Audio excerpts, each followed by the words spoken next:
여러분도 동일한 은혜가 흘러갈 수 있도록 주여 도와주시옵소서. 하나님 아버지 은혜를 감사합니다. 오늘도 하나님 우리에게 허락하신 이 기회를 따라 함께 모였습니다. 어렵고 힘든 시간들이지만 하나님이 함께 하심에 우리에게 모든 순간들이 샬롬이 될 줄 믿습니다. 오늘도 하나님의 은혜 가운데서 이 시간을 누리게 하시고 우리 통역교회 모든 성도들 이 시간을 통하여 영육 간의 강건함을 얻는 은혜가 있게 하여 주시옵소서. 감사드리며 예수님 이름으로 기도드립니다. 아멘. 네, 하나님 말씀 시편 19편입니다.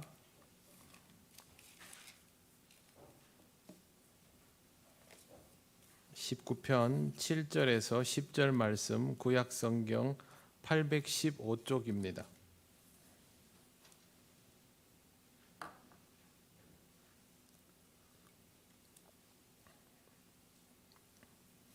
(7절부터) (10절까지) 말씀,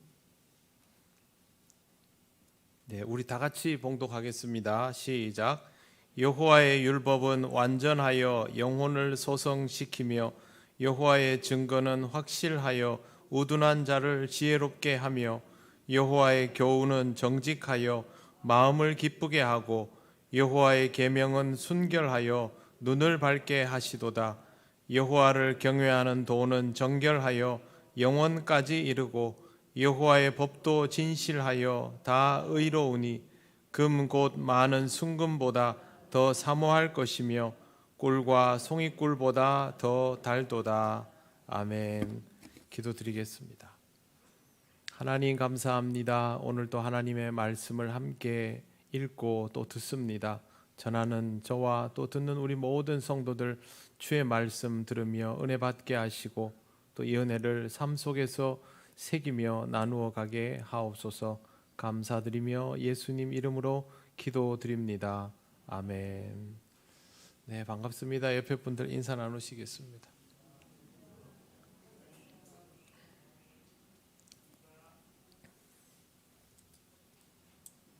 네, 오늘은 시편 19편을 읽었습니다. 근데 19편 7절부터 10절 말씀을 보면 하나님의 말씀이 얼마나 위력적이고 우리에게 유익한지를 잘 보여주고 있습니다. 제가 굳이 따로 설명을 하지 않더라도 여기에 나와 있는 내용만으로도 하나님의 말씀이 가지고 있는 위력이 어떤 것인지를 충분히 알 수 있을 정도입니다. 오늘은 우리가 공부한 것 중에 그 다음을 한번 보겠습니다.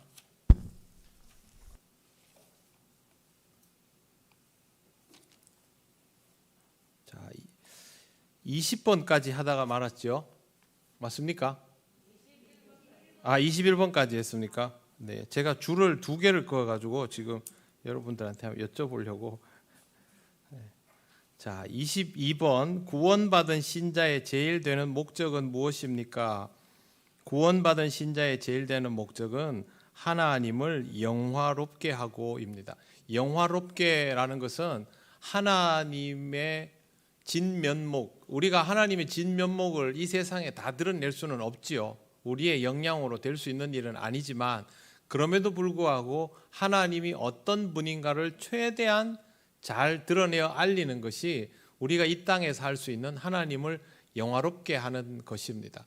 신앙생활을 하면서 세상 사람들이 우리를 보면서 저 사람들이 믿는 하나님은 저런 분이구나 그렇게 하게 만드는 것이죠. 지금은 여러 가지 말들이 많지만 항상 보면 복음이 지금까지 전해져 내려온 이유는 믿는 자들이 고백했던 하나님이 어떤 분인지를 믿지 않는 자들이 보게 되었기 때문에 복음이 전해진 것이죠. 그렇지 않으면 복음이 전해질 수가 없죠. 그게 바로 하나님을 영화롭게 하는 것입니다. 그런 의미에서 우리는 개인으로만 살아갈 수가 없죠. 우리의 삶 자체가 하나님이 어떤 분인가를 입증하는 방식이 되어버리기 때문에 내 마음대로 내 의지대로만 살 수가 없고 내가 이렇게 하면 하나님의 영광을 드러내는가 아니면 하나님의 영광을 가리우는가를 생각해야만 하는 것입니다. 저와 여러분은 이 땅에서 하나님의 영광이 드러나도록 해야 하는 삶을 사는 것이 구원받은 신자다운 목적이라고 할 수 있습니다. 또 하나는 영원토록 하나님을 즐거워하는 것입니다. 여러분, 영원토록 하나님을 즐거워하려면 제일 조건이 뭡니까? 하나님을 사랑해야 돼요. 하나님이 좋아해야 됩니다. 여러분, 자기 그 손주가 재롱 떠는 거는 이쁘죠? 그러면 우리 손주가 재롱 떠는 게 이웃집 사람도 보면 계속 이쁘기만 할까요? 그럴 수는 없어요. 어느 정도지. 그런데 자기 손주는 이쁘고 자기 자식은 이쁘거든요. 사랑하기 때문에 그렇습니다. 사람이 사랑하고 있으면 모든 것들을 긍정적으로 보게 돼버립니다. 하나님께서 우리에게 해주시는 것들이 다 우리 입에 맞는 것일 수만은 없지 않습니까? 때로는 우리가 생각한 것과 다르게도 역사하시고 그것 때문에 내가 시련을 겪기도 하고 시험에 들 수도 있습니다. 그러면 우리가 시험 들면 낙심할 수도 있죠. 근데 중요한 건 뭐냐 하면 내가 하나님을 사랑하고 하나님이 나를 사랑하신다라는 것이 확실하면 그런 상황에서도 시험 들거나 낙심하지 않게 된다는 것이죠. 오히려 다른 기회를 찾지요. 오늘 새벽에도 다윗이 그러지 않습니까? 시므이가 막 저주하니까 그 옆에 있던 그 수료의 아들이 저 가서 죽여버릴까요? 이러니까 하는 말이 냅두라, 하나님이 혼내라 하니까 나한테 저렇게 하겠지. 그 다음에 하는 말이 혹시 하나님께서 나에게 자비를 베풀어서 이렇게 나오거든요. 그건 뭐냐 하면 다윗이 어떤 상황에도 하나님에 대한 신뢰를 내려놓지 않는다는 것이죠. 내가 하나님을 사랑하고 있으니까 하나님이 나를 사랑한다는 생각을 당연하게 하고 있는 겁니다. 제일 중요한 건요, 하나님이 나를 사랑하실까를 의심하지 말고 내가 하나님을 얼마나 사랑하고 있는가를 늘 생각하시는 것이 좋습니다. 그 사람은 의심하지 않습니다. 그런데 그걸 못하는 사람은 항상 상대방이 나를 제대로 사랑하나를 생각합니다. 거꾸로 생각하십시오.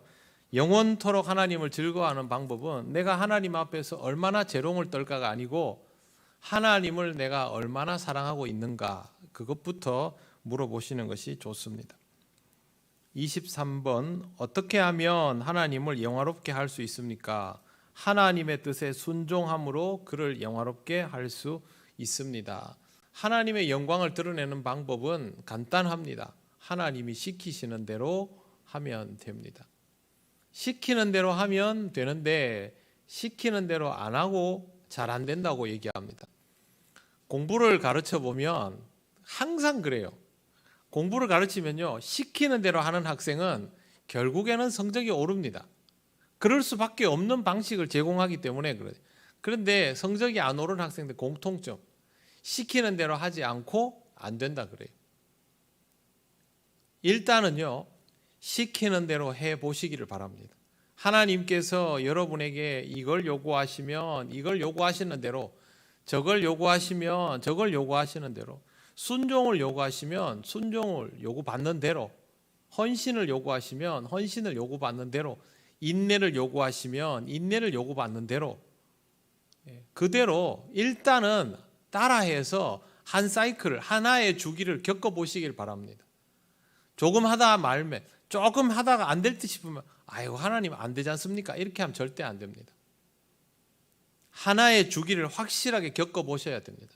기승전결이 다 나와야 하나님께서 나를 어떤 식으로 다루시는지를 그때 알 수가 있고 이 과정의 결과가 어떤 것인지도 그때 알 수가 있습니다. 적당히 이건 안 됩니다.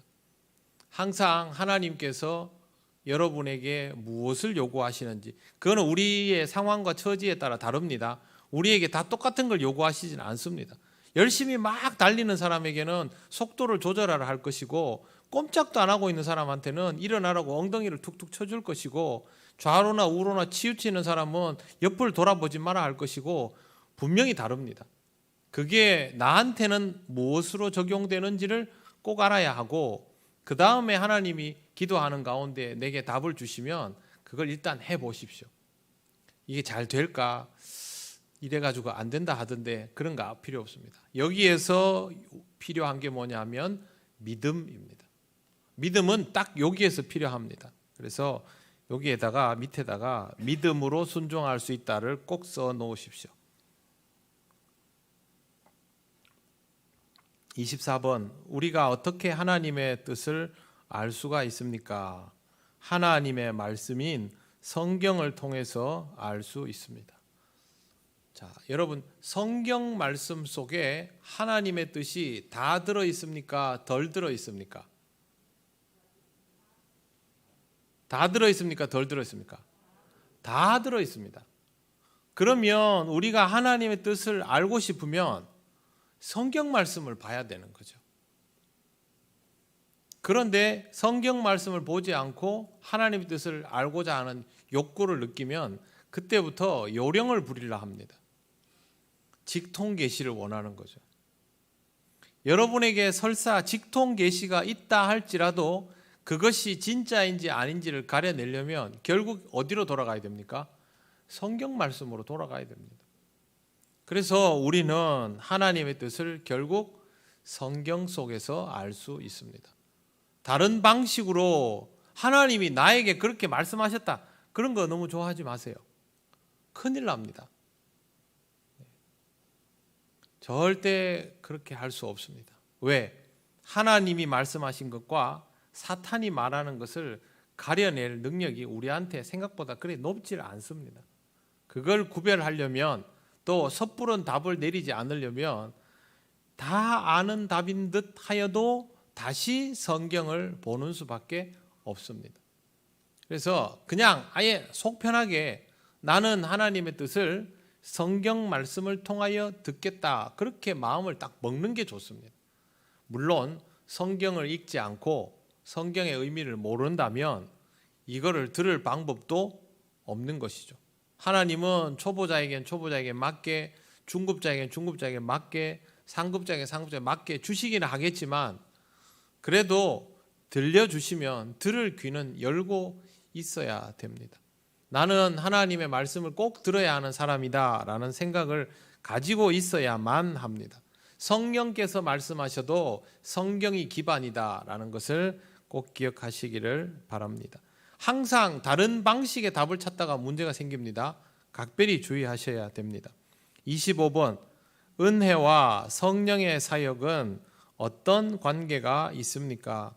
성령께서는 우리의 마음을 감동하게 함으로 죄를 고백하게 하시고 예수 그리스도를 구원자로 영접하게 하심으로 은혜에 이르게 합니다.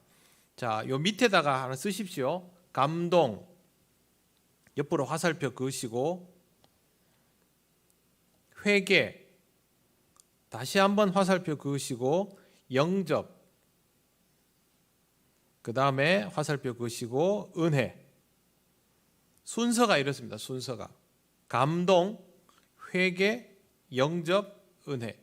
하나님이 감동을 주시면 나를 돌아보게 된다는 것이죠. 아, 내가 이런 사람이구나, 내 실상이 이렇구나. 그러면 우리가 기도할 때 성령께서 우리에게 역사하시면 우리의 기도에서 제일 먼저 나오는 게 뭐겠습니까? 회개라는 말입니다. 그런데 이게 잘 안 되지요. 그렇지 않습니까? 이게 잘 안 됩니다. 우리 내년에 그 주제가 회개입니다. 회개. 회복인데 회복의 전제 조건이 회개입니다. 회개가 잘 안 되는 이유는 성령의 감동을 따라가 아니라 나의 의지를 따라 기도하기 때문에 그렇습니다.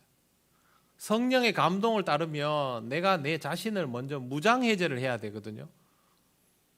이게 힘드니까 못하는 거예요. 근데 순서를 꼭 기억하십시오. 성령이 감동하시면 내 안에 회개의 역사가 일어나고 깨닫는 역사가 일어나고, 그 다음에 회개를 통하여 내 속이 텅텅 비워지죠. 자기를 비워내지 않습니까? 그때 하나님의 영을 제대로 받아들이는 영접의 역사가 일어나게 됩니다. 그리스도가 내 안에 오시는 거죠. 그리고 그리스도가 내 안에 충만하여지는 것이 은혜입니다. 그리스도의 영으로 충만한 사람. 은혜 받는다라는 말은요, 이 공식을 말하는 겁니다. 은혜 받는다가 아유 내가 오늘 이게 필요했는데 하나님 나한테 주셨다, 이런 게 은혜 받는다가 아니고요. 왜 그러냐면 은혜 받는다라는 말은 하나님을 영화롭게 하는 도구로 내가 쓰임 받는다는 뜻이기 때문에 더더욱 그렇습니다. 26번 성령님은 어떤 분이십니까? 제가 요거를 먼저 그대로 읽어드리겠습니다. 성령님은 성부 하나님과 성자 예수님처럼 고유한 특성과 기능을 가지신 주님이시며 성부 하나님은 독립적인 분입니다.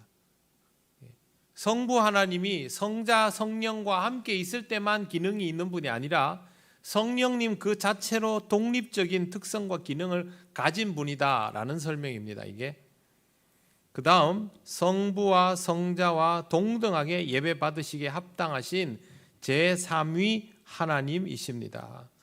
성령은 하나님이시다. 이게 두 번째 항목의 답입니다. 성령님 그 자체로 독립적이고 주도적이다라는 뜻입니다. 성부 하나님이 시켜서 뭘 하고 성자 예수님이 시켜서 뭘 하고가 아니고 유기적으로 움직일 수도 있지만 성령 하나님 그 자체로 독립적으로 역사하실 수 있다라는 뜻입니다. 물론 이렇게 해도 문제는 없습니다. 왜? 삼위일체이잖아요. 다른 방향을 가진 것이 아니기 때문에 문제는 없습니다. 삼위일체가 이제 좀 설명을 필요로 한 내용이 되지요. 제가 삼위일체는 조금 이따가 설명을 한번 드리겠습니다. 삼위일체 우선 성령께서 어떤 일을 하는가부터 설명을 드릴게요. 27번 성령은 어떤 일을 하십니까? 성령께서는 성부 하나님과 더불어 천지를 창조하셨고 1번이 천지 창조입니다. 1번이 더불어 천지를 창조하셨고 여기 줄 그시면 되고요. 여기 더불어라는 말이 써져 있죠. 같이 그렇게 하신다는 뜻이죠. 성자 예수님과 더불어 2번 구원의 길을 여셨고 3번 오순절 성령 강림을 통해 이건 독립적으로 하시는 사역이죠. 교회를 세우셨고 교회를 세우시는 이는 성령님이시죠. 그러면 교회는 성령의 감동하심을 잃어버리면 죽은 공동체가 되는 겁니다. 네 번째, 교회와 성도를 지키시는 보혜사의 일을 하십니다. 성령의 감동하심이 없으면 이 네 번째 역할들을 용납하지 않게 되는 교회가 됩니다.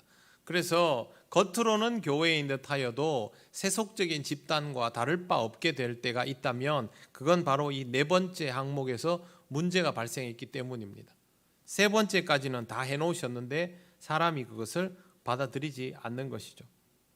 성령의 역할 네 가지입니다. 천지 창조, 구원 사역, 교회 세우고 그 다음에 보혜사 사역까지. 그 다음에 28번 성령께서는 우리들에게 어떤 일을 하십니까? 자, 성령께서 제일 먼저 우리의 마음을 감동하셔서 감동 1번입니다. 그 다음에 2번은 믿음을 갖게 하시죠. 복음을 받아들이는 믿음을 갖게 하시고 감동에 회개가 따라 붙는다고 말씀드렸죠. 아까. 그래서 안 잊어먹으려면 생각날 때 옆에다가 여기다가 회개를 플러스 해주셔도 됩니다. 2번 믿음을 갖게 하시고 3번 우리를 성화시키고 거룩하게 만들어 주십니다. 신앙생활은 내가 하나님을 만나고 하나님의 감동을 통하여 믿음이 생기고 거기서 끝이 아니고 그 믿음이 성화의 단계로 나아가는 영적으로 어른이 되어가는 거죠. 처음 신앙생활 시작할 때는 아이입니다. 아이. 그 다음에 신앙생활이 깊어질수록 점점 어른이 되어가는 거죠. 그래서 제가 예전에 여러분들에게 내 신앙의 나이는 몇 살일까? 나는 유치원생일까? 초등학생일까? 사춘기를 겪는 중학생일까? 아니면 이제 조금 독립적으로 할 수 있게 된 고등학생일까? 아니면 스스로 무언가를 다 할 수 있는 성인의 신앙이 되었을까를 항상 체크해 보시라고 말씀을 드렸습니다. 뭔가 반항하고 싶다면 아직 초딩이나 중딩 초반 왔다 갔다 하는 거일 테고요. 이제 좀 스스로 할 수 있게 됐다 그러면 고등학생 나이쯤 됐겠죠. 근데 이 정도까지 올라가기가 쉽지 않습니다. 그만큼 우리는 신앙의 나이에 대한 고민을 좀 할 필요가 있습니다. 그 다음에 보면 네 번째, 성도의 생활을 하시죠. 은사를 주셔서 능력 있는 성도의 생활을 하게 하시죠. 자, 하나님의 은사가 준비되지 않은 자에게 주어지면 이게 잘못 쓰일 수 있습니다. 은사가 잘못 쓰이는 경우도 많습니다. 은혜하고 은사는 다릅니다. 그런데 은사는 제대로 성숙된 신앙을 가진 사람에게 가면 말할 수 없이 좋은 영적 무기가 됩니다. 그래서 여러분, 우리는 은사를 바라기 전에 하나님 앞에서 성숙한 성도가 되어야 합니다. 그래야 우리에게 주어진 은사들이 잘못 쓰이지 않고 생명을 살리고 교회를 지탱하고 그렇게 하는 데 제대로 쓰임받게 되는 겁니다. 그 다음에 장차 우리들이 하나님의 영광의 나라에서 영생을 누리기까지 우리들을 마지막 5번 지키시고 보호하시는 보혜사로, 이게 성령님 하시는 일입니다. 성령님은 우리에게 감동을 주시고 우리를 성장하게 하실 뿐만 아니라 우리를 살펴주십니다. 늘 함께 하시는 거죠. 영원한 하나님과 이 땅에 있는 우리의 무한한 질적 차이가 실질적으로 함께 있기 불가능하게 만들었지 않습니까? 그걸 이 땅에 예수께서 오셔서 우리 앞에서 살아주셨죠. 성령님은 우리 앞에서가 아니고 우리 안에 오셔서 동행하여 주시는 분입니다. 그러니 내가 하나님의 뜻을 외면하지 않고 내 마음에 주시는 하나님의 감동을 향하여 마음을 내가 열어놓기만 한다면 얼마든지 하나님의 뜻을 받아들일 수가 있죠. 이거는 우리 마음에 울려지는 것입니다. 신앙생활을 열심히 하면 할수록, 여러분 세상적으로는 이렇게 하고 싶고 이게 맞다 싶고 해도 하나님 말씀 딱 펼치고 앉아가지고 기도하고 있으면 하나님이 여러분에게 보여주시는 답이 있습니까 없습니까? 다 있죠. 요걸 우리가 몰라서 안 하는 게 아니죠. 이렇게 하기 싫을 뿐이지. 그때 성령께서 내 마음에 오셔서 역사하신다라는 것을 아는 사람은 이 답을 받아들이는 겁니다. 그게 보혜사 성령의 역사를 인정하는 삶입니다. 내가 이 사람을 보면 마음이 불편하지만 하나님께서 내 마음을 붙드시고 열어주시면 내가 그 사람을 용납하게 되는 것이고, 지금 내가 이 상황이 마음에 들지 않지만 하나님께서 내게 오셔서 역사하시면 내가 이 상황을 받아들이게 되는 것이 성령의 역사하심이죠. 새벽에 맨날 보는 다윗이 이걸 훈련하고 있지 않았습니까? 우리도 마찬가지입니다.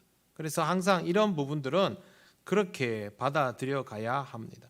이런 것들을 의식하면서 신앙생활을 해보시면 영적 성장이 어떤 의미인지를 느끼면서 성장하게 됩니다. 그냥 교회만 왔다 갔다 하고 내가 교회에서 뭐 일을 얼마나 많이 하나, 영향력이 얼마나 있나, 이런 차원이 아니고요. 나의 내면이 하나님의 뜻을 얼마나 잘 분별하고 하나님께서 역사하시는 것들의 흐름을 읽어가면서 거기에 얼마나 제대로 맞추어가나.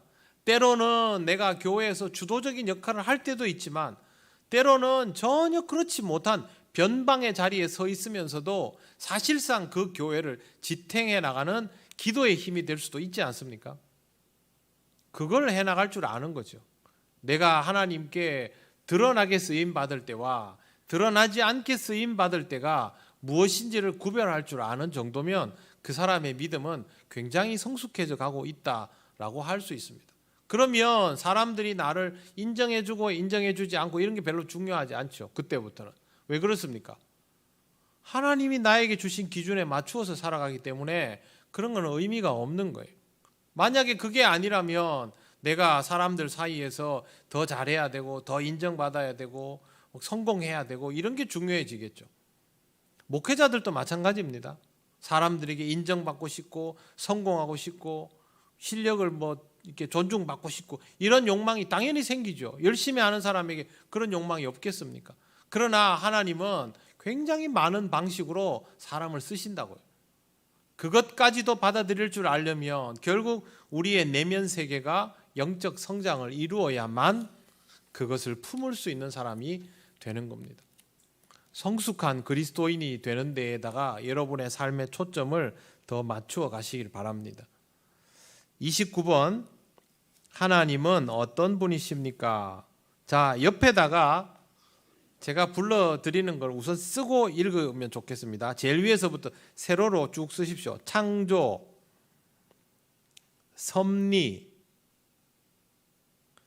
주관, 그 다음에 유일자, 창조, 섭리, 주관, 그 다음에 유일자, 유일하신 하나님, 유일자, 그리고 영, 하나님 영이시죠. 그 다음에 무소부재,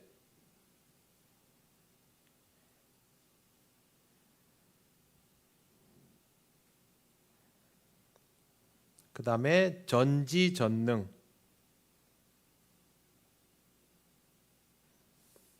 하나님이 어떤 분인가에 대해서 설명할 수 있는 단어들을 제가 지금 옆에 있는 문장을 그대로 설명을 해드렸습니다. 하나님은 창조주이시죠. 그리고 만물을 섭리하시죠. 이치에 따라 다스리는 분이라는 뜻입니다.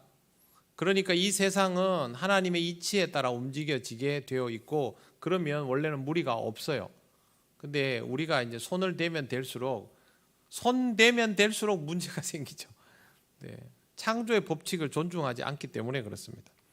그 다음에 주관하시죠.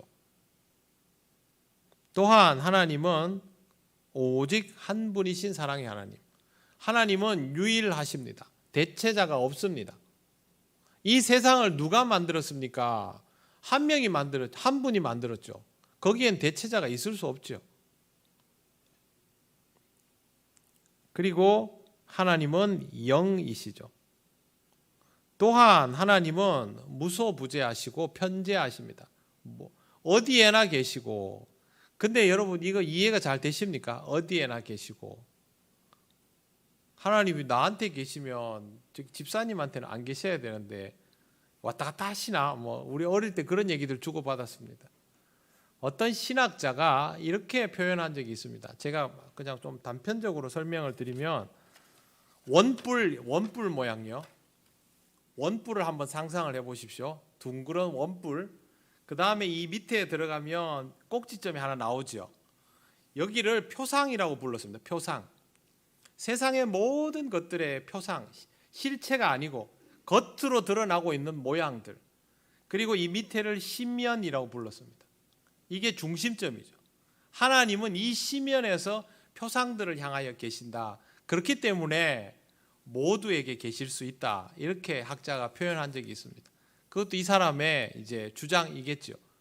이를테면 하나님은 궁극을 통하여 모두에게 역사하신다라는 의미입니다. 그러면 우리의 차원에서는 여기 계시면 저기 계시면 안 되는 것이 되지만, 우리의 차원을 뛰어넘는다면 표상과 심연을 관통하여 계실 수 있다는 것이죠. 신학은 이제 이런 걸 공부하는 겁니다. 앉아가지고 막 맨날 머리 아프게 싶지만 사실은 이런 가치들이 성경 속에 녹아져 있기 때문에 그런 것들을 신학자들이 발견해내는 것이죠. 하나님은 본질적으로 우리 모두에게 역사하시기 때문에 우리 모두에게 동시에 역사하실 수 있습니다. 겉으로 이렇게 구름처럼 안개처럼 그렇게 흘러내리는 게 아니라 우리 각자의 내면 깊은 데서부터 우리의 본질을 만나 주심으로 우리가 하나님을 공통으로 느끼게 되는 겁니다. 하나님의 역사에 대해서 우리가 동시에 똑같은 생각을 가질 때가 있지 않습니까? 어떻게 그게 가능합니까? 우린 다 다른데. 아무리 성경을 읽었다 해도 그 성경을 바라볼 수 있는 관점과 자기 삶의 자리가 전부 다른데 어떻게 우리가 하나님의 감동을 똑같이 바라볼 수 있을까요? 그게 바로 하나님께서 우리의 기품 중에 역사하시고 우리의 가장 본질적인 중심을 만져주시기 때문에 가능한 일이라는 거죠. 그래서 우리가 함께 한 분 하나님을 섬기고 같은 감동을 경험함을 통하여 하나님께서 우리 모두에게 임재하신다라는 사실을 깨달을 수 있는 것입니다. 그렇게 여러분들이 하나님의 임재에 관한 이해를 가지시면 좋겠어요. 그 다음에 하나님은 전지전능하시죠. 하나님이 모든 것들을 만드시고 섭리하시기 때문에 이건 뭐 사실 그리 놀라운 것도 아닙니다. 하나님의 전지전능은 만용은 아닙니다. 멋대로가 아니라 하나님께서 모든 피조물들을 존중하시며 운용하시는 그것을 아는 경지의 전지전능입니다. 그렇기 때문에 하나님이 우리를 함부로 대하시지도 않는 것이죠. 하나님의 그 전지전능하심을 피할 수 있을까요? 사람이?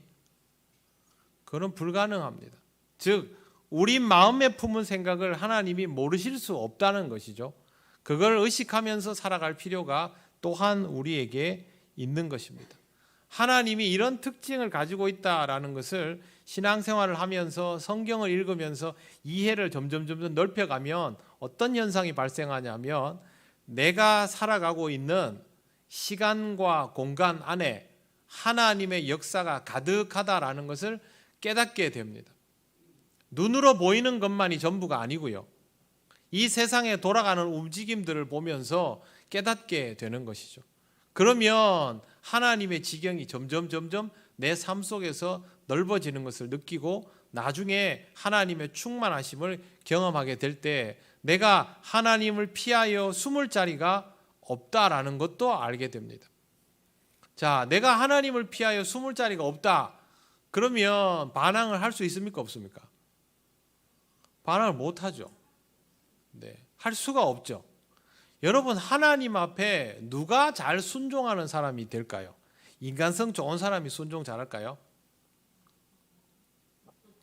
사람은 다 거기서 거기입니다. 내가 하나님 앞에서 피할 곳이 없다라고 생각하는 사람이 잘 순종하게 돼 있습니다. 이게 제일 쉽습니다. 다른 방식으로 한번 이해하려고 해보십시오. 안 됩니다. 내 속마음에 아주 작고 어두운 것까지도 다 알고 계시는 하나님인데 그 앞에서 내가 뭘 어떻게 하겠습니까? 차라리 잘못했으면 잘못했다고 그냥 까놓고 하는 게 낫지. 하나님, 제가 요번에 한 번만 봐주세요. 한 번만 그렇게, 차라리 그게 낫죠.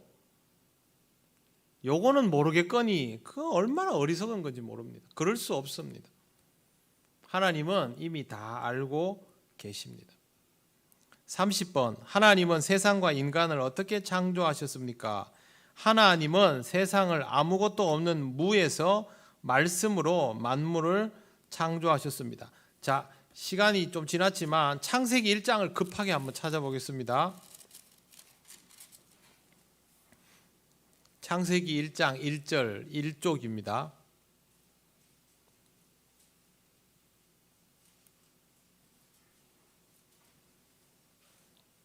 찾으셨습니까? 네.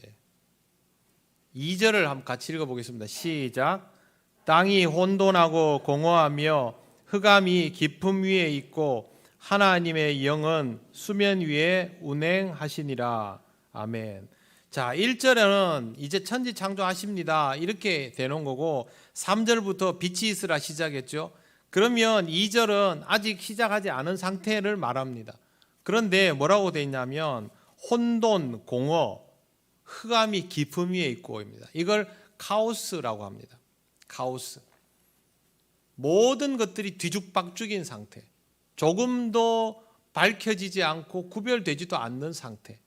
어느 것도 정이 내려지지 않은 상태. 그게 바로 카오스입니다. 무라는 것이 이를테면 바로 이 카오스입니다. 성경은 그렇게 써져 있습니다. 하나도 정리되지 않은. 그때 하나님이 제일 먼저 뭐를 창조하십니까? 빛이 있으라. 이 빛이 뭘까요? 해달별은 아닙니다. 해달별 아니죠. 해달별은 뒤에 나오죠. 그러면 이 빛은 뭐냐면 이 카오스를 드러내는 빛이 됩니다. 하나님이 창조를 이렇게 시작하신다는 거예요. 하나님께서 혼돈에 가득한 모든 것들을 이제부터 다 만드시면서 말씀으로 만드시면서 거기에 성격을, 정의를, 이름을 붙여 나가시는 거죠. 하나님의 법칙에 따라서. 그게 바로 하나님의 창조법입니다. 말씀으로라는 말은 제가 설명드렸죠.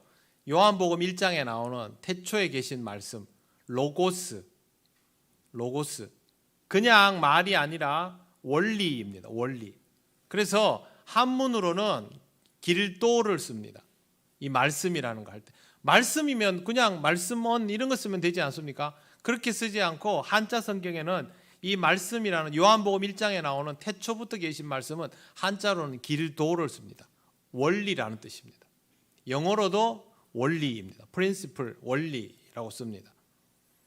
그러니까 하나님이 말씀하셨다라는 것은 그냥 말한 게 아니고 하나님께서 어떤 원리로 어떤 정의로 무엇을 만드셨다, 이제 그걸 하신다라는 뜻입니다. 창조의 역사에 대해서는 여러분 이 개념을 정확하게 이해하고 계셔야 됩니다. 안 그러면 그냥 초등학생이 동화 보듯이 봐버릴 가능성이 높습니다. 자, 말씀으로 세상을 만드시고 인간은 남자와 여자로 만드셨는데 다른 동물에는 없는 하나님의 형상을 따라 만드셨습니다. 하나님의 형상을 따라 만드셨기 때문에 우리가 하나님을 의식할 수 있습니다. 우리가 하나님 형상 따라 만들어지지 않았으면 하나님을 의식하지 못하겠죠. 즉 우리는 죄 짓지 않으면 하나님과 통하는 존재이라는 것이죠. 죄는 지었죠. 그 다음 하나님의 생기를 불어넣어서 하나님과 교제할 수 있는 영적 인간으로 만들어 주셨습니다. 하나님은, 그러면 생각해 보세요. 하나님은 우리를 만들고 형상대로 만들고 생기를 넣어주시고 교제할 수 있는 영적 인간을 만드시고, 그럼 하나님이 우리를 만든 목적이 뭡니까? 같이 있자는 거예요. 같이 있자고. 같이 지내자고 만드신 거예요. 하나님은 창조주이시고 우리는 피조물이지만 하나님께서 동산 중앙에 있는 나무 2개 얘기해 주셨죠. 선악을 알게 하는 나무와 생명나무 실과. 근데 생명나무 실과 가지고는 뭐라 하시지 않았죠. 선악과는 안 된다 그러셨죠. 그 말은 무슨 뜻이냐 하면 영원을 누릴 수 있게 해주셨다는 거예요. 하나님 우리를 만드셨고 하나님하고 소통하게 해주셨고 영원을 누릴 수 있게 해주고, 그러면 하나님이 우리와 같이 가자라는 뜻을 보이신 거 아닙니까? 그만큼 하나님은 우리를 아끼고 사랑하신다는 거예요. 우리가 본래의 모습으로 회복만 되면, 재구실만 하면 우리는 하나님 나라에서 하나님과 영원히 동행하게 될 사람들입니다. 근데 죄를 지어가지고 이걸 다 팽개쳐버린 것이죠. 근데 또 하나님이 우리를 사랑하셔서 이 모든 것들을 회복시켜 주려고 독생자를 보내주셔가지고 이걸 다 다시 뒤집어 엎어 주시는 겁니다. 그래서 우리가 창조에서 에덴 동산에서부터 하나님이 우리에게 어떤 의도를 가지고 있는지를 알고 있어야 우리가 무슨 짓을 저질렀는지도 알고 예수께서 이걸 회복하시려고 왜 그 십자가를 지셨는지도 이해를 할 수 있게 되는 거예요. 그래야 우리가 하나님의 구원 사역을 받아들이면서 구원의 역사로 나가게 되는 겁니다. 에덴 동산, 에덴이라는 뜻이 뭐냐면 함께하는 즐거움이란 뜻입니다. 하나님의 마음이 바로 그렇다는 것이죠. 우리는 하나님의 자녀입니다. 그렇기 때문에 이런 하나님의 마음을 헤아리면서 살아가야 됩니다. 자식이 부모 마음을 모르면 부모는 섭섭하죠. 그래도 부모는 자식을 사랑하죠. 하지만 섭섭하게 하면 안 되죠. 처음에는 그럴 수 있지만 시간이 지날수록 우리가 점점 성숙하게 되어서 정녕 하나님을 기쁘시게 하는 그런 사람이 되어야 합니다. 오늘은 30번까지 하겠습니다. 다 같이 기도드리겠습니다. 우리를 사랑으로 만드시고 우리와 함께 하기를 원하셔서 우리에게 독생자를 보내어 주시기까지 구원 역사를 이루시는 하나님께 감사드리며, 하나님 우리의 믿음이 더욱 자라서 하나님을 조금 더 이해하고 하나님을 기쁘시게 하는 그런 삶이 되게 하여 주시옵소서. 성령님 우리를 인도하여 주시옵소서. 이 시간 기도드리겠습니다. 하나님 은혜를 감사합니다. 하나님 우리에게 허락하신 이 말씀을 통하여 다시 한번 깨닫고 또 은혜되게 하심을 감사합니다. 우리를 만드시고 기뻐하시고 좋아하시고 사랑하여 주셨건만 죄 많은 우리가 하나님으로부터 멀리 떠나 죄악 가운데 살아오게 된 것을 참으로 부끄럽고 안타깝게 생각합니다. 그리스도의 사랑이 이제 우리에게 와 있으니 그 사랑을 힘입어 다시 주님 앞으로 나아가는 성장하는 삶이 되기를 원합니다. 성령님 우리를 인도하여 주셔서 하나님의 은혜를 사모하며 그 은혜를 따라 믿음을 키워가며 영적으로 더욱 성장하고 성숙한 그리스도인의 삶을 살아가게 하옵소서. 하나님 우리를 지키시고 인도하여 주셔서 우리가 함께 더욱더 장성한 분량에 이르러가는 귀하고 복된 그리스도인이 될 줄 믿사오니 성령님 우리를 인도하여 주셔서 하나님 앞에서 좀 더 어른스러워지는 그리스도인으로 살아가게 하시고 서로를 평안하게 하는 지혜로운 그리스도인이 될 수 있도록 인도하여 주시옵소서. 우리 통역교회 모든 성도들의 믿음이 함께 자라며 함께 하나님을 기뻐하며 하나님께 영광을 돌리는 아름답고 복된 믿음의 공동체가 되게 하여 주시기를 원합니다. 한 걸음 한 걸음 주님 인도하시는 길로 나아가는 우리 교회가 되게 하여 주시옵소서. 하나님 아버지 은혜를 감사합니다. 말씀을 대할 때마다 하나님을 향한 우리의 마음이 어떤지를 깨달으며 참 우리가 먼 길을 둘러오며 살았구나라는 생각을 합니다. 다시 한번 하나님 말씀 앞에 세워주셨사오니 말씀을 통하여 우리의 삶이 회복되게 하시고 영적으로 더욱 성장하고 성숙해져가는 그리스도인이 되게 하여 주옵소서. 우리 통영교회가 주님 안에서 다시 한번 더 자라날 수 있는 귀한 시대를 맞아가기를 원합니다. 성령님 우리에게 역사하여 주실 때에 성령의 감동을 따라 우리의 내면을 비워내며 하나님의 영광을 위하여 우리의 삶 속에 주의 은혜를 채워가는 기쁨이 있게 하옵소서. 감사드리며 예수님 이름으로 기도드립니다. 아멘.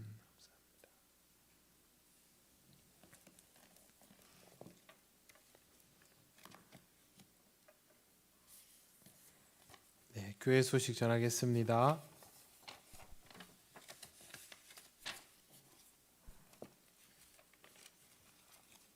오늘 광고는 잘 들어주셔야 합니다. 뉴스에서 보셨겠지만 연말 연시에 따른 특별 방역 대책이 발효가 되면서 교회도 사회적 거리두기 2.5단계로 돌입을 하였습니다. 사회적 거리두기 2.5단계가 되면 교회는 20인 이하로 비대면 예배를 드리도록 그렇게 준비가 되어 있습니다. 그래서 예배에 필요한 인원들을 20인으로 한정하였기 때문에 지금 당장 우리가 드리는 당장 내일 모레로 다가온 성탄절 예배부터 20인 이하로 드려야 하는 상황입니다. 새벽기도는 지금 인원이 20명이 채 안 됩니다. 그래서 뭐 거리두기를 하면 상관이 없지만 성탄절 예배나 주일 낮 예배 또 수요일 같은 경우에는 그렇게 할 수가 없기 때문에 이번 성탄절부터 비대면으로 전환을 합니다. 그래서 예배에 필요한 인원들, 당회원이나 또 항존직 중에 봉사해야 될 인원들을 제외한 나머지 분들은 가정에서 비대면으로 예배를 드리셔야 하고 교회에서 여러분들에게 문자로 보내는 공지들을 잘 보셔야 합니다. 또 특별히 또 이번 주일 같은 경우에는 송년주일이지 않습니까? 그러면 임명식 같은 것도 늘 해왔는데 또 이번에는 장로님 또 안수집사님 은퇴도 예정이 되어 있거든요. 그래서 주일날 길게도 아닙니다. 2주간 그렇게 할 거니까요. 2주 동안은 주일날은 1부, 2부에 20인 이하의 인원을 맞추어서 오셔야 될 인원들을 임명해야 되고 또 은퇴식 하거나 이런 인원들만 채워가지고 그렇게 1부, 2부 예배를 드리도록 하겠습니다. 그거는 저희가 미리 필요한 분들을 선별해가지고 연락을 드려서 인원을 맞추어서 인원이 초과됨이 없도록 그렇게 할 예정이니까 여러분들이 교인들에게 교회에서 문자를 보내거나 연락을 취하면 그걸 잘 숙지를 해주시길 바랍니다. 우선 기억하셔야 될 것은 성탄절 예배와 송무영신 예배는 실시간 온라인 예배로 드려지고 필요한 최소한 인원들이 교회에서 준비하면서 예배를 드리고 그 외의 교우들은 가정에서 비대면으로 드린다라는 것. 주일 예배는 1부, 2부로 그 인원을 범위 안에서의 인원들, 임명이 필요한 인원들, 봉사에 필요한 인원들로 9시, 11시에 할 텐데 그것도 임명받는 인원들을 제한해서 드리게 된다는 것. 그러니까 교우들은 기본적으로 비대면 예배를 2주간 드려야 된다라고 생각을 하시면 되겠습니다. 구체적으로 문자로 한 번 더 여러분에 공지하겠지만 오늘 밤 0시를 기해서 주일 예배, 또 수요일 예배, 송구영신 예배, 성탄절 예배는 그렇게 전환된다는 것, 2주간 그렇게 진행된다는 것을 꼭 알아주시고 착오 없으시길 바랍니다. 아울러 교회의 이름을 가지고 식사 모임 같은 것도 이 기간 동안은 전면 금지가 되니까 그 점도 각별히 유의해 주시기 바랍니다. 사실은 예배를 드리다가 확진되는 사례는 거의 발생하지 않고 있고 그 외에 식사 모임 같은 데서 항상 문제가 되고 있습니다. 그래서 여러분 좀 침묵을 하고 그렇게 하고 싶은 시기이지만 각별히 유의하셔서 이 기간 동안 어떤 일들도 일어나지 않도록 그래서 본래의 모습대로 우리가 빨리 되돌아갈 수 있도록 잘 협조를 해 주시기를 바랍니다. 당회는 주일 2부 예배 후에 당회실에서 모이고 사랑의 쌀 모으기는 계속하고 있습니다. 김승도 장로님에게 문의해 주시기를 바랍니다. 다른 광고는 주보를 참조해 주시기 바랍니다. 주님께서 가르치신 기도를 올려드립니다. 하늘에 계신 우리 아버지, 아버지의 이름을 거룩하게 하시며 아버지의 나라가 오게 하시며 아버지의 뜻이 하늘에서와 같이 땅에서도 이루어지게 하소서. 오늘 우리에게 일용할 양식을 주시고 우리가 우리에게 잘못한 사람을 용서하여 준 것 같이 우리 죄를 용서하여 주시고 우리를 시험에 빠지지 않게 하시고 악에서 구하소서. 나라와 권능과 영광이 영원히 아버지의 것입니다. 아멘.